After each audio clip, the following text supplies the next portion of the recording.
오늘 말씀은 고린도전서 15장입니다. 주님의 부활을 본받아 라는 주제로 말씀을 전하겠습니다. 바울은 앞장 20절에서 형제들아 지혜에는 아이가 되지 말고 악에는 어린아이가 되라.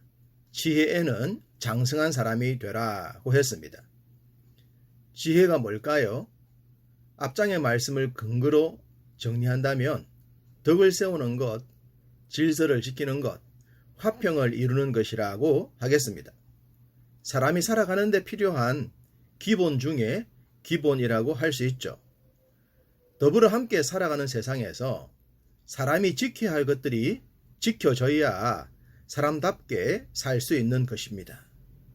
이것이 이 땅의 삶을 살아가는 자들의 지혜라면 그것보다 비교할 수 없을 정도로 중요한 지혜가 있습니다. 그것은 우리의 영혼과 관련된 것이죠. 인간이 짐승과 다른 것은 미래를 생각하는 것과 죽음 뒤를 생각하는 것이라고 하겠습니다. 현재에 만족하고 주인이 주는 밥에 만족하는 삶은 참된 인생의 지혜라고 할 수 없습니다.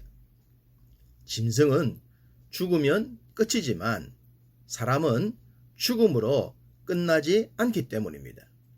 죽음 뒤에는 심판이 있고 새로운 삶이 있기 때문입니다. 그것을 생각하고 그것을 알고 그것에 합당한 삶을 살아가는 것, 그것이야말로 참된 지혜입니다. 바울은 복음 중에서 핵심 중의 핵심인 부활의 문제를 15장에 기록합니다. 그래서 우리는 이 장을 부활장이라고 부르죠. 부활은 다른 종교에서는 볼 수 없는 가르침입니다. 원불교는 반복이 된다. 불교는 윤회설을 주장하지만 부활과는 다릅니다. 다른 종교엔 종말, 즉 끝이라고 하는 것이 없습니다. 그렇기 때문에 반복되고 새로운 삶이 있다고 하지만 성경은 분명하게 끝이 있다고 합니다. 종말과 심판이죠.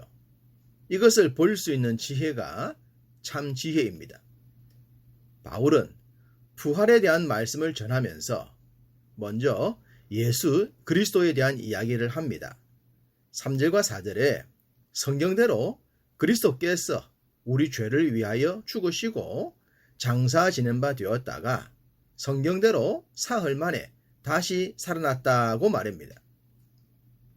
기억해야 할 내용이 성경대로이지 않겠습니까? 이미 성경에 예언이 되었다는 말입니다. 아담과 하와가 에덴 동산에서 범죄한 후 하나님은 대속의 은혜를 약속하셨습니다. 그 약속의 출발이 가죽옷에 있다고 했습니다. 그리고 구약의 많은 말씀을 통해 메시아, 곧 그리스도께서 오실 것이라고 했고 결국 예수 그리스도를 통해 성취가 된 것입니다. 주님의 부활은 그 당시 많은 사람들을 통해 증명이 되었습니다. 바울은 그들의 이름을 기록한 후에 자신의 경험까지 이야기합니다. 8절 만삭되지 못하여 난 자 같은 내게도 보이셨다고 말입니다. 9절엔 나는 사도 중에 가장 작은 자라고 했죠. 복음 앞에 서기만 하면 작아 보이는 자신이지만 어느 누구라도 부활의 복음엔 자신만큼 확실해야 함을 강조했습니다. 누구보다 부활에 대한 확신이 있었기 때문에 지금까지 남들과 다른 삶을 살 수 있었다고 말입니다. 10절 그러나 내가 나된 것은 하나님의 은혜로 된 것이니 내게 주신 그의 은혜가 헛되지 아니하여 내가 모든 사도보다 더 많이 수고하였으나 내가 한 것이 아니요 오직 나와 함께 하신 하나님의 은혜로라. 바울이 부활의 주님을 다메섹 도상에서 만난 후에 어떻게 변했습니까? 박해자에서 순교자로 변했고 자기 중심적 삶에서 타인 중심적 삶으로 변했습니다. 자신의 모든 것을 희생하면서 부활의 주님을 증거했고 많은 사람들과 세력들의 반대에도 불구하고 기쁨의 전도자가 되었습니다. 부활 때문입니다. 바울은 그리스도의 부활과 믿는 우리들의 부활이 없다면 어떻게 될 것인가에 대해서도 증언합니다. 이 증언의 결론이 19절입니다. 만일 그리스도 안에서 우리의 바라는 것이 다만 이 세상의 삶뿐이면 모든 사람 가운데 우리가 더욱 불쌍한 자이리라. 부활이 없다면 우리의 믿음 생활과 우리 삶의 가치 기준과 우리의 현재적 삶은 한마디로 최악의 불행이라는 거죠. 세상 모든 사람들 가운데서 가장 불쌍한 사람이라는 겁니다. 만약 바울이 그런 사람이었다면 이런 고백을 남길 수 있었으며 그런 삶을 살 수 있었을까요? 토레이라는 복음의 전도자는 부활을 가르쳐 기독교가 증거하는 것들을 굳게 지켜주고 견고한 요새요 불신자들을 참패시키는 것이라고 했습니다. 부활은 우리의 신앙을 지켜주는 힘임과 동시에 우리의 신앙을 공격하는 모든 대적을 막아낼 수 있는 능력인 것입니다. 참 지혜자는 이런 것들을 소유한 사람입니다.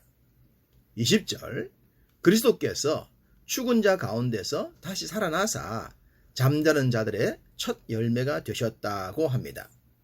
첫 열매의 중요성은 강조하지 않아도 되겠죠. 인류 최초의 사람 아담은 모든 인류를 대표했기 때문에 아담이 범죄했을 때에 모든 인류가 범죄를 한 것과 같았습니다. 동일하게 범죄한 전 인류를 대표하여 그리스도께서 대속의 십자가를 지신 것입니다. 이 모든 것이 첫 열매라는 겁니다. 그러므로 누구든지 부활의 예수 그리스도를 믿을 때 심판과 저주로부터 해방되는 것입니다. 지혜라고 한다면 이런 지혜가 필요하지 않겠습니까? 35절 누가 묻기를 죽은 자들이 어떻게 다시 살아나며 어떠한 몸으로 오느냐 하리니. 누구라도 이런 질문을 할 수 있습니다.